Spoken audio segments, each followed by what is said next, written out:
Hi guys, it's me again. What the hell's going on with this hairdo? That's wild. Anyways, I'm back and we are going to do another edition of, I'm changing the name by the way. I didn't like the name. So we're gonna now call it the Confidence Challenge. That's right. Hold on, my hair is bugging me. Okay, that's better. I was going for like the cutesy pulled back hair look, but it was, I don't know what it was giving. Anyways, we are here today to do our second week of this challenge. I want to know how you guys did last week. Put it in the comments who you did not say sorry to. That was the challenge. I know for all my Canadian girlies, that was real hard because we say sorry all the time. But I think the stories that I was more worried about were not the Canadian ones where we both like go through the door and be like, sorry, not those ones. The ones that I was talking about were the actual stories where you lower yourself to make someone else feel confident or comfortable. Like, oh, I'm so sorry. No, not that.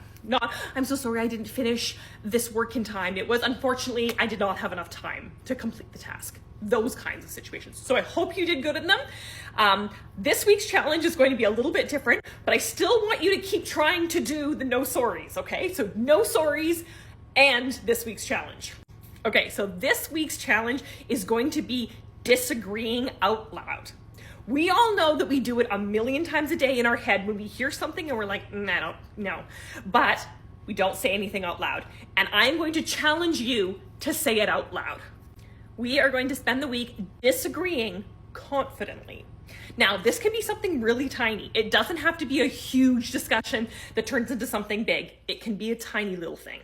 But the secret to this one is that we're going to disagree in a way that it isn't conflict, that we're not bringing conflict to the situation.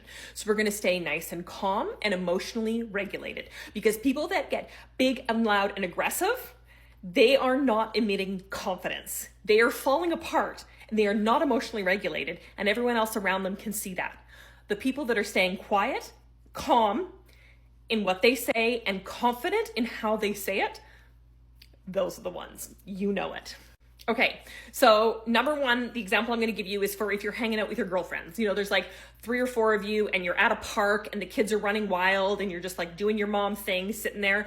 And somebody says something about another friend of yours. Like, I can't believe Kim, like she's totally ignoring me. She hasn't called me back and she's really pissing me off. I don't know what the hell her problem is, but she's like definitely doing this on purpose. And maybe one of the other women chime in and they're like, yeah, I totally think that she's like doing this to you on purpose. But in your head, you're like, fuck no, she's not. I know she's got like dance recitals this weekend and they had like a barbecue to go to and they've got soccer practice. Instead of just sitting there in your head being like, no, you're going to quietly, calmly disagree. So what does that look like? That's going to look like, nah, I don't think so. I think that she's just been really busy. I know she had dance recitals and her kids had soccer this weekend. And I think there was a barbecue they had to go to. I'm sure she's not ignoring you.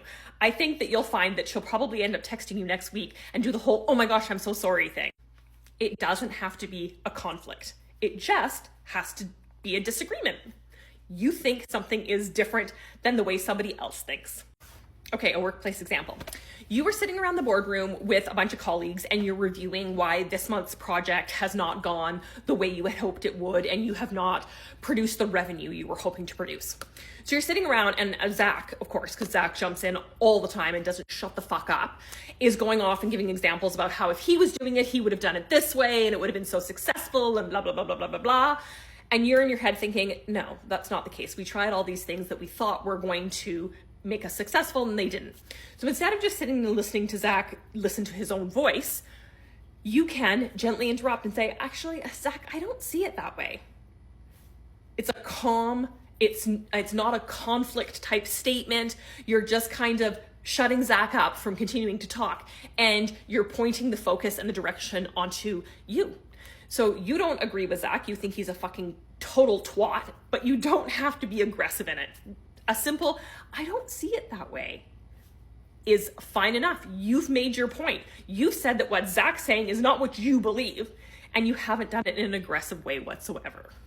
Your confidence will grow as you come to realize that disagreeing doesn't mean conflict or rejection. Okay, we got it? There we go. That is week 2's challenge. Get out there and disagree without conflict or rejection. You guys can do it. Remember, stay calm, stay present, and confidently say your piece. Also, don't start off with sorry, but. Okay? No sorry, but I disagree. No sorry, but I see it differently. Start with the I see it differently. Yes, even you Canadian girlies. See you next week.